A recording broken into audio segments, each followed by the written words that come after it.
welcome back to NWR's Virtual Investor Conference, Day 3. We've got heaps to get through. Our next presentation will come from Pippa Leary, the CEO of Swift Media. Swift is, of course, a specialist tech company delivering premium entertainment, communications and advertising to an audience of more than 5 million customers throughout 60,000 digital assets nationally. Its primary markets are across mining and resources, residential aged care, and health and wellbeing environments.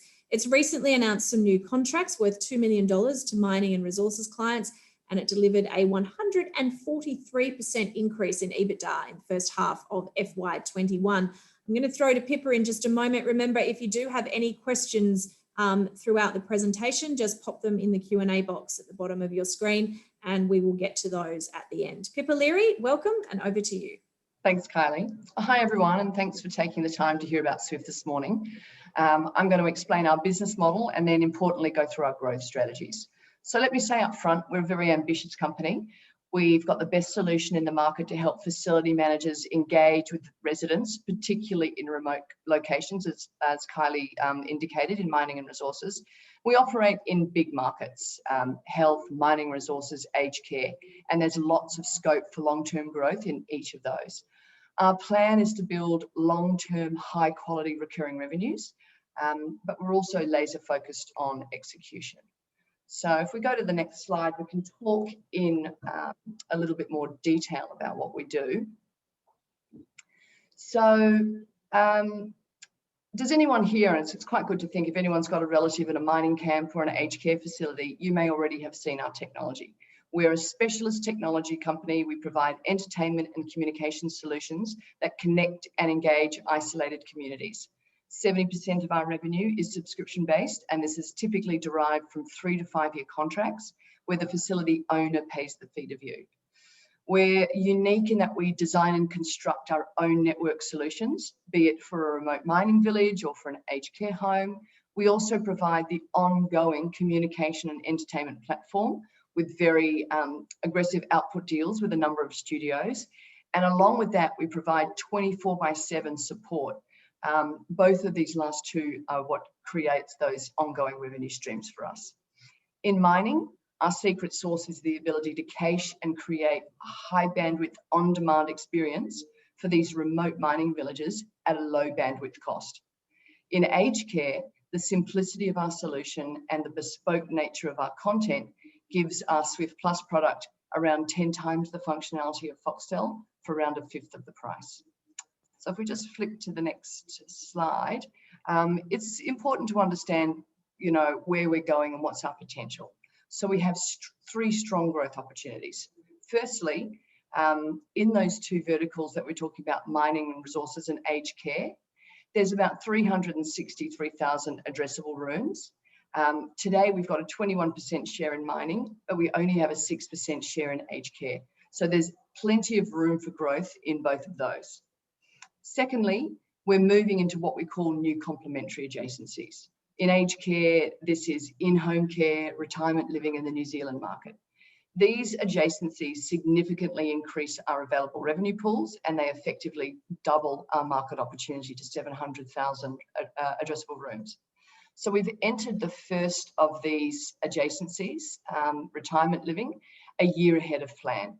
And we feel they're going to generate really good new revenue streams and long-term growth. And then our third opportunity, which isn't on this page, is M&A. We're very disciplined here, but we do understand that M&A is going to play a part in our growth. We can add scale and technology and drive earnings growth by doing some clever M&A. Our team is very experienced. Darren Smorgan's our chair. He's ex-champ, he's a PE guy, and we have $7 million in the bank. So we're very well placed to look at that as an opportunity. If we go to the next slide, I can talk about the mining and resources sector and why we're so excited about it. Sometimes it's hard to understand on the East Coast, but on the West Coast, it's very clear that they are in another mining boom. And that means that they have around $40 billion worth of CapEx rolling towards them. We can see 20,000 new remote workers, new remote places going into those villages in the next 3 years. we can also see the competition for talent has begun amongst the mining companies, and this has been exaggerated by COVID. Their workplace experience is incredibly important in attracting and retaining quality staff. We also have a very strong position in the high demand commodities of iron ore and gold, and we are expanding to support the clean energy commodities of copper and lithium. That's where we think all the commodity growth is going to come from. What's interesting about this sector and those commodities that I've just talked about, 67% of the mine villages are remote. This is our competitive advantage. We excel at getting internet and communications into these remote locations, and they are incredibly remote. We use smart tech that enables premium on-demand content without the high bandwidth price tag. We feel we've got the opportunity to double revenue by 2025 by evolving our products and using a more strategic sales approach. If you just pop to the next slide. Look, our confidence around delivering revenue growth is based very much in our deep domain expertise and product strengths. We've recently undertaken extensive interviews with our customers, and they include the actual mine workers, the facility managers, and the mine owners themselves. And from that, we can see that the customer needs are changing. For the mine workers, they need to be able to communicate and engage with their families at home, and COVID just amplified that. We also know that 28% of them suffer high psychological distress from the whole FIFO experience. So due to isolation, financial stress, and missing out on key family events. Also, their interests and needs are changing. At home, they watch whatever they want. They want that same experience out on the mines. We need to deliver that. In terms of the facility managers, increasingly, they are measured on mine worker satisfaction. And that means there's a really increased focus on village communication and entertainment. The facility managers are also looking for digital innovation to save costs, and we can help them do that through data and help them satisfy their mine worker expectations by creating a stronger feedback loop. And then for the mine workers, as I said before, they are competing for talent, and they are looking for reasons to attract and retain quality staff.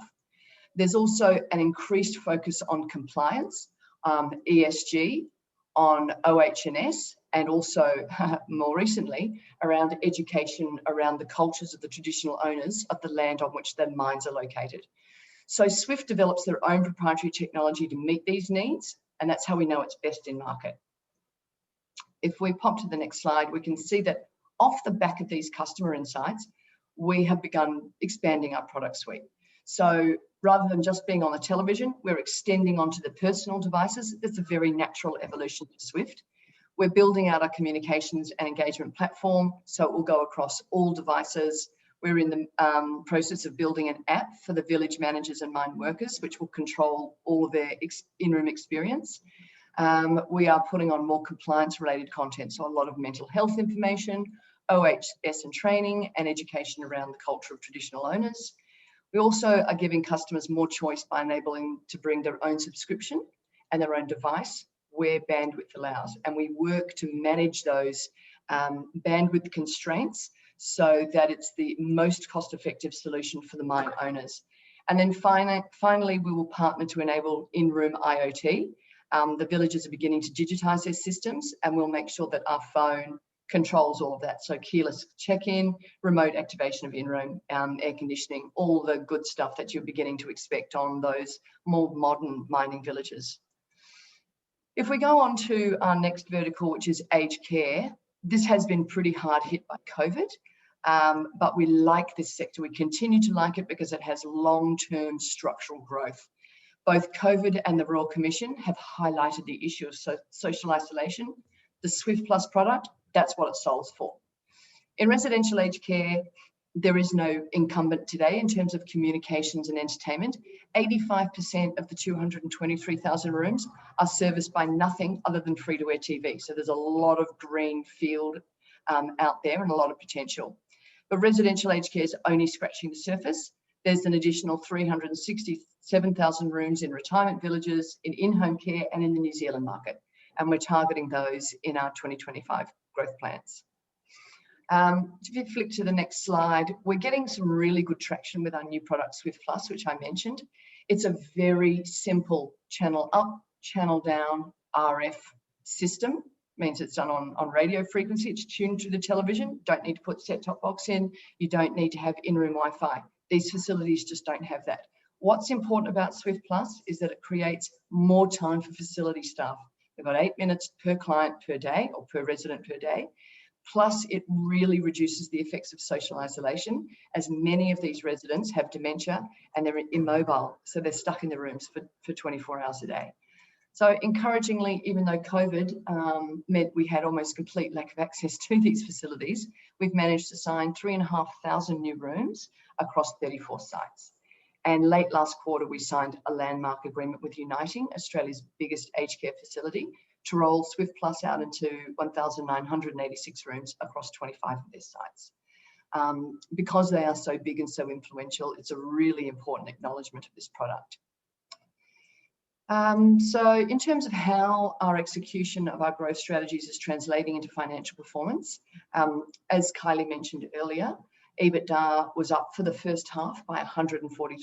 We're very pleased with those results. We've now delivered 3 consecutive quarters of positive EBITDA, and the margin itself has grown from 5% to 7% in Q2.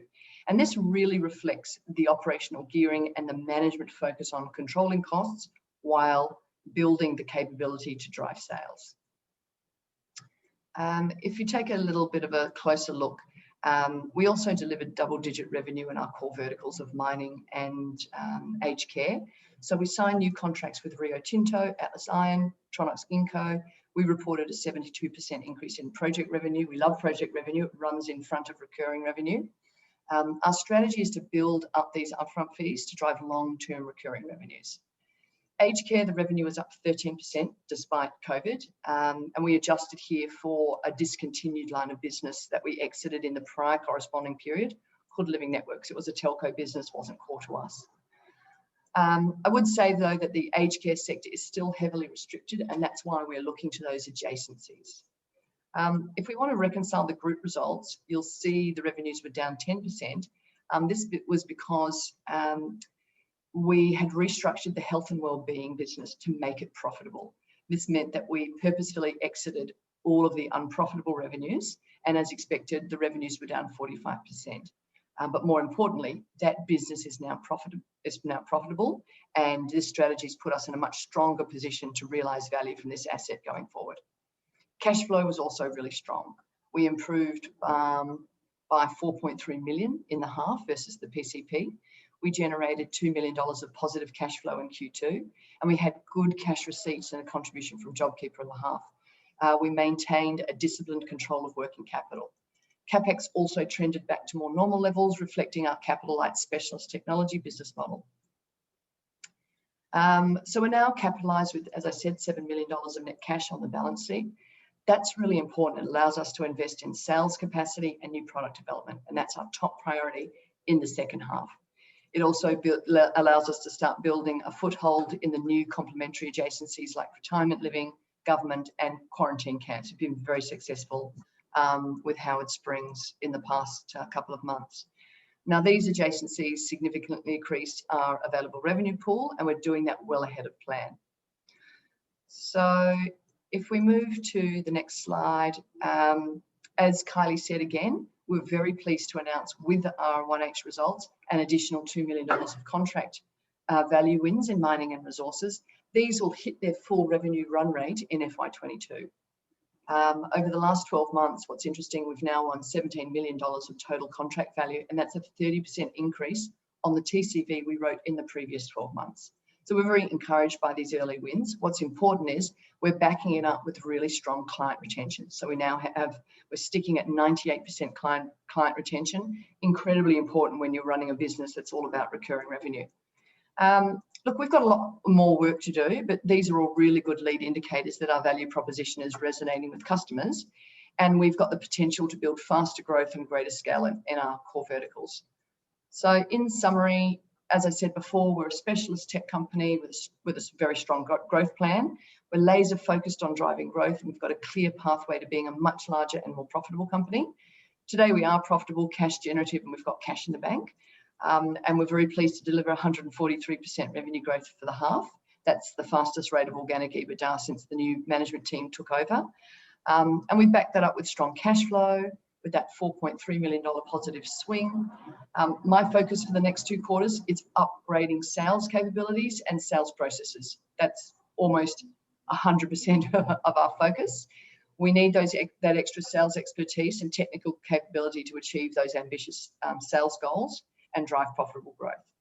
So we've got lots going on in the engine room, and I look forward to sharing more updates with you as we progress. So thanks again for joining us, and I'll hand back to you, Kylie.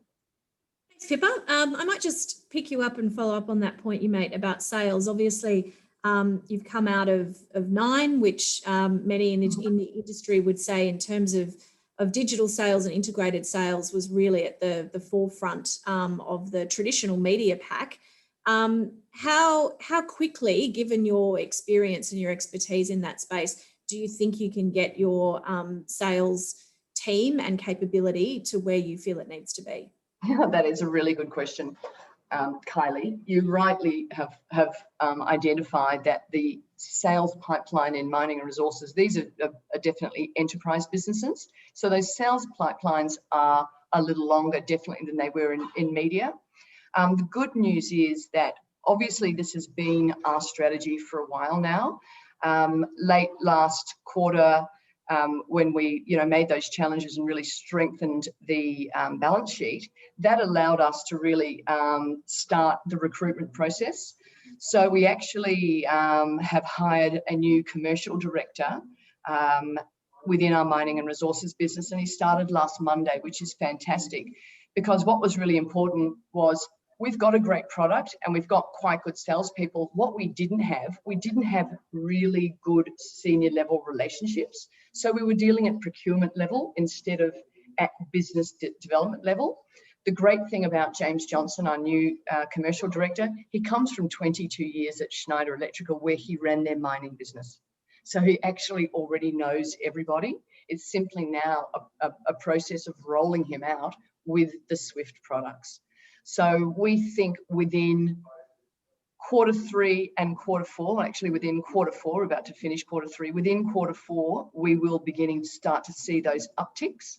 And definitely into Q1, FY22, we will absolutely see the effect of bringing James. We've also brought a new BDM into the mining sales team, and her job is specifically prospecting, pardon the pun, amongst the gold miners. What we're seeing in gold is because the price of gold as a result of COVID and instability has risen, a lot of old gold mines are being refurbed.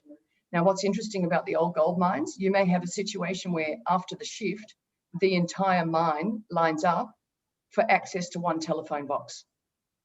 Clearly, that's not going to cut it in this age. So there's a lot of work for us to go back and refurbish and put GPON wireless and network systems into those gold mines, and also deliver those entertainment and communication solutions. So very bullish there. And then also we've now in the process of completely replacing our aged care sales team. So we're going through that process as well there. Okay. Pippa, a question from Matthew here. Who are your competitors and what do you think is Swift's enduring competitive advantage? Interesting. So we have obviously a different set of competitors in mining and resources and a different set in aged care. But let me talk about mining and resources. There are 3 parts to what we do. It's design and construct, it's the entertainment platform, and then it's the support. In design and construct, we have a number of competitors. It can be anyone that does cabling, but we tend to compete against 3 groups, our group, Aquira, and DXC. Interestingly, none of those compete with us in the entertainment and communication platform. When it comes to the platform, we both resell and compete with Foxtel, so that's interesting. And then when you get to the support side, we only really have one competitor there, which is DXC. So no one competes in all 3 of those in the mining process. We're kind of the one-stop shop for that. In aged care, as I said before, 85% of the rooms are only serviced by free-to-air television. The other 15% offer Foxtel as an extra service, and that gets passed on. It's very costly. It gets passed on to the family of the resident. And as I said, our system is about 10 times the functionality, and it's about 1/5 of the cost. So we see that as a really, really promising and exciting sector for us to play in.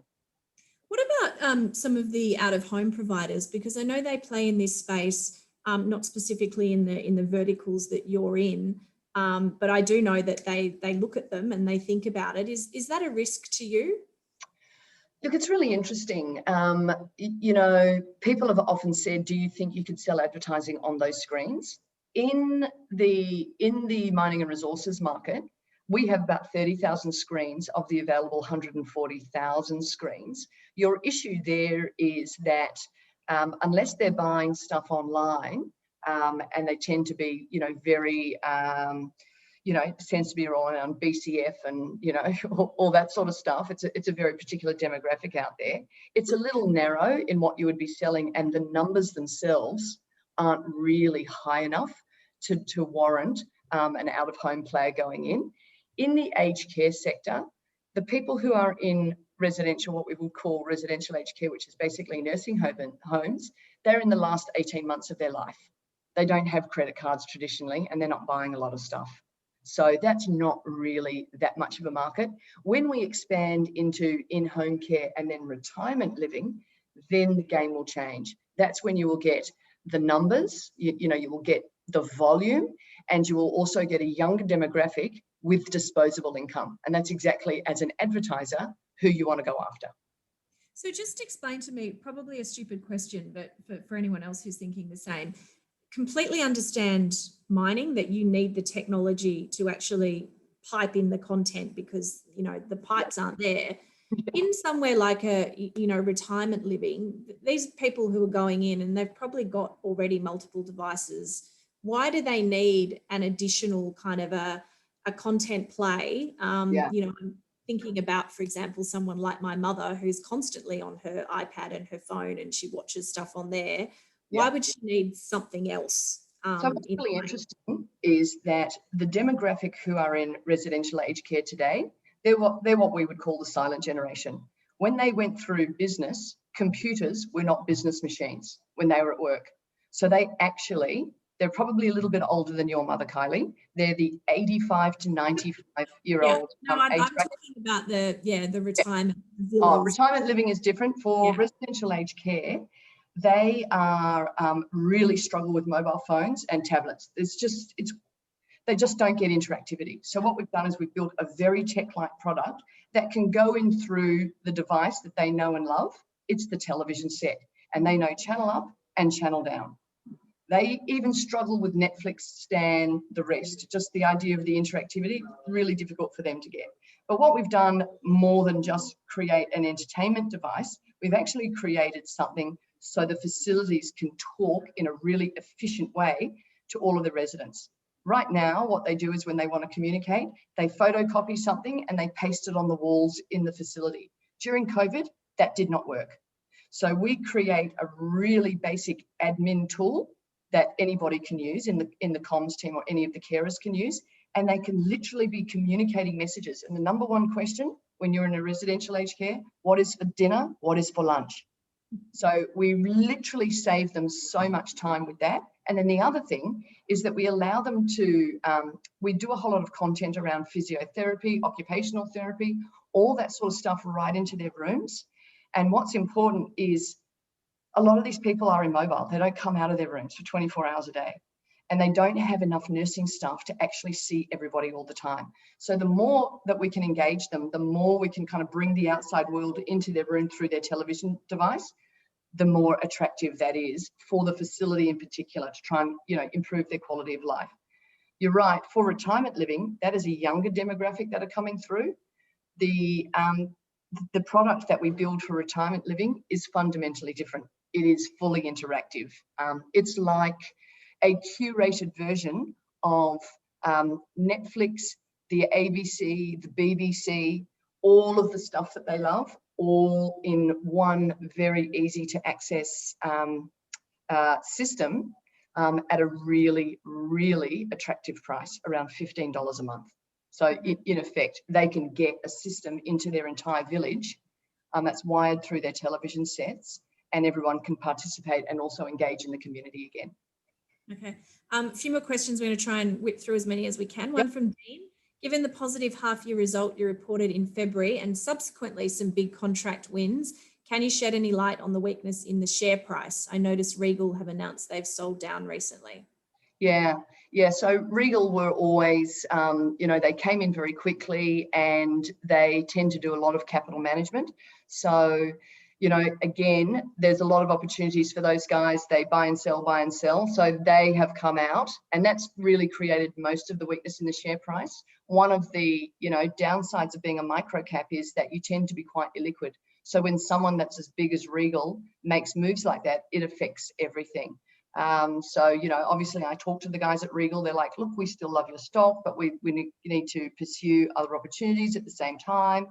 That is what it is. That's one of the things. You just got to roll with those punches when you're in a micro cap. But no, we look forward to some really good results, and obviously, making some more announcements in terms of M&A that will create kind of a step change for the business. Okay. One from Anthony. I think we've got time for one or two more. Can you give us an idea of cash flows into the future, i.e. do you expect to grow and retain positive cash? Yeah, we're at that stage where we're, bumping along positive, a little bit positive, a little bit negative. So we're generally kind of neutral. What's interesting is when we look at growth and we've got really large growth ambitions, we don't want to throttle our growth in order to deliver a positive cash flow result. What we are looking very carefully at is, are these the quarters where we sacrifice a bit of cash flow because we've got $7 million in the bank? Do we sacrifice a bit of that in order to get the right sales capabilities in the business that will then give us a step change in our revenue growth? And that's the process that we're going through today. Okay, so really quickly, just on growth, I'll wrap these two together. Are you looking to expand into new verticals? And what about international expansion? Is this a platform that can easily scale globally? So yeah, great questions. In terms of other verticals, we look at other verticals all the time, but we have to make sure that they're on strategy and that they will be profitable and scalable. So that's the lens through which we look at all of that expansion. And that's why we are very bullish about some of those complementary adjacencies rather than going into anything that's completely new. When I arrived in the business, they were in 11 verticals. I brought them back to 3. And so you will only see us expand now if it is profitable and scalable. In terms of international, it's very easy to think, oh, that mining product would work really well. The truth be told, Australian miners are kind of treated like princesses and treated better than anyone else in the rest of the world. However, the aged care products definitely have scalability into international markets, and we're looking at that. Okay. We need to leave it there. Pippa, great to see you again. Thank you so much. Nice to see you too. Bye.